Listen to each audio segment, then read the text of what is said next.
Morning friend, welcome back to my channel. আর এখন বাজে 9টা, আর এখন থেকে আমি ব্লগটা স্টার্ট করছি। আর এই দেখো সকালবেলা ওটা কী খাচ্ছি বলো তো, চা। আর সকালে চা করেছিলাম, তো সেই চাটা বেড়ে গেছিলো, তো ভাবলাম যে এখন খেয়েই নিই। আর ওই সকালবেলা বাসি মুখে আমি চা খেতে পারি না, ওই জন্য এখন স্নান টান করে এসে ওপরে এসে এই চাটা খাচ্ছি। মেয়েদের ভাত নিয়ে চলে এসেছি। আর আজকে কী বলো তো, সকালবেলা ঘুম থেকে উঠে না ভাতটা বসিয়ে দিয়েছিলাম প্রেসার কুকারে। তো মেয়েদের জন্য না, সবাই খাবে, আর মেয়েদেরও সকালের দিকে একটু খাওয়াতে দেরি হয়ে গেলে দুপুরের দিকে আবার তাড়াতাড়ি খাওয়ালে ওরা খেতেও চাইছে না, আবার ঘুম পেয়ে যাচ্ছে। তো ওই জন্য ভাবলাম যে একটু সকাল সকাল চাপিয়ে দিই, তো প্রেসার কুকারে দুটো চাপিয়েছিলাম, সবারই হয়ে গেল। তো চলো ভাতটা খাইয়ে নিই। আমার মেয়েরা না যত বড় হচ্ছে তত যেন ওদের দুষ্টুমি লেভেলটা বেড়ে যাচ্ছে। ওই দেখো ভাত কিছুতেই খাবে না, ওই যে হাতে চিরুনি নিলাম, ওটা আমার অস্ত্র।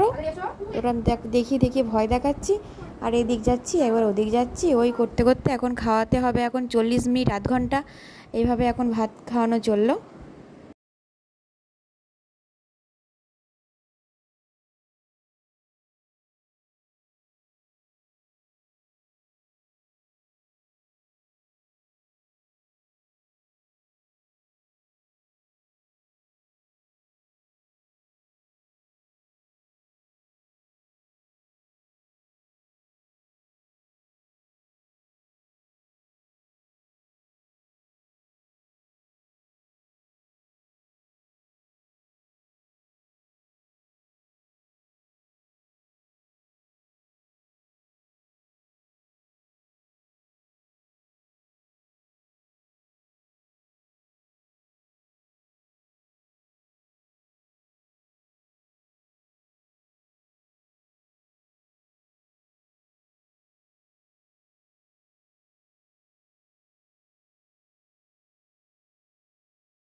মেয়েদের ভাত খাওয়ানো শেষ হলো, আর মেয়েদের ভাত খাই এখন চলে এসেছি। এ দেখো আমার কিন্তু আজকে কোটা হয়ে গেছে, এদের রান্না চাপিয়ে দিয়েছি। আর আজকে কিন্তু অনেকটা দেরি হয়ে গেছে, কারণ আজকে মেয়েরা না একদমই ভাতটা খেতে চাইছিল না, কেন জানি না। তো ওরা ভাতটা আজকে একদমই খেতে চাইছিল না, তো এই জন্য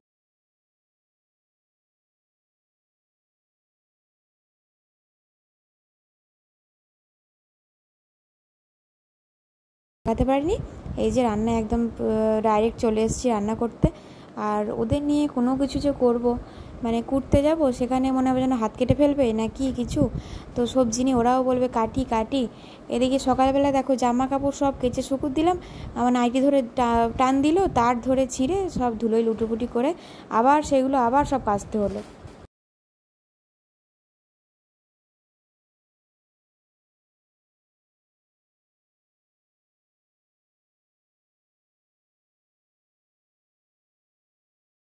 আবার শিলনোড়ায় যে বাটনা বাটবো, তো সেখানে ওরা চলে যাবে।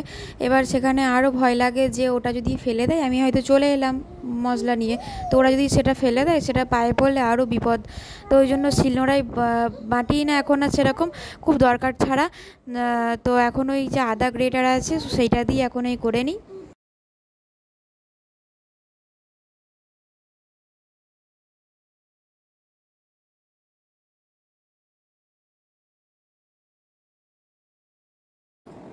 তো রান্না আমার কমপ্লিট হয়ে গেছে, রান্না করে আমি থালা বাসনগুলো ধুয়ে মেয়েদের ঘরে স্নান টান করিয়ে নিয়ে চলে এসেছি ওপরে।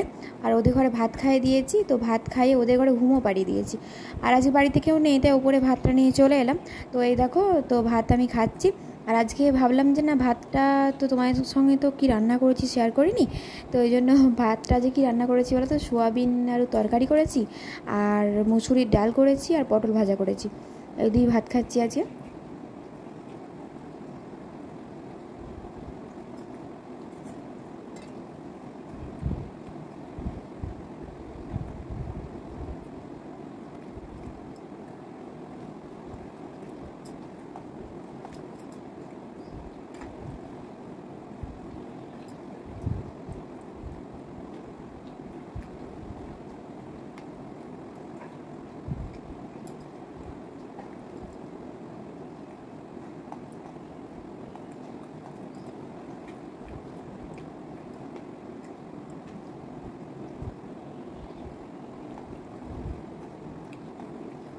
খাওয়া দাওয়া কমপ্লিট হয়ে গেছে, আর ভাবলাম যে শোবো, কিন্তু আরেকটা কাজ আছে, সেই কাজটা করে নিই, কারণ মেয়েদের নিয়ে সেই কাজটা একদমই হবে না।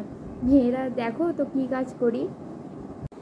এই দেখো এই কাজ, তো কালকে তো বাজার থেকে এনেছিল এগুলো, আর এগুলো সে কালকে থেকে টাঙানোই আছে, আমার আর মানে গোটোয় গোটোয় পড়া হয়নি। তো ওই জন্য ভাবলাম যে এখনই সময়, আর সন্ধ্যেবেলার দিকটা না, সন্ধ্যেবেলা মেয়েরা আবার ঘুম থেকে উঠবে, ওদের খাওয়ানো, ওদের রেডি করা, আর ওরা থাকলে এগুলো কিছুতেই হবে না, ওদের সঙ্গে এগুলো সন্ধ্যেবেলার দিকটা কী বলো তো, আরও অনেক কাজ থাকে, যেরকম জামা কাপড়গুলো থাকে সেগুলো তো মানে কোনগুলো কি ভিজে সেগুলো শুকুর দেওয়া চাড়ানো, তারপরে তোমার ওই যেগুলো শুকিয়ে যায় সেগুলো ভাঁজ করা, মেয়েদের খাবার তৈরি করা, তো এই করতে করতে সন্ধ্যেবেলার দিকে এই সব কাজের সময় হয় না। তো ভাবলাম যে না এখনই করে নিই, আর এইগুলো করে নিই, তারপর একটু শোবো।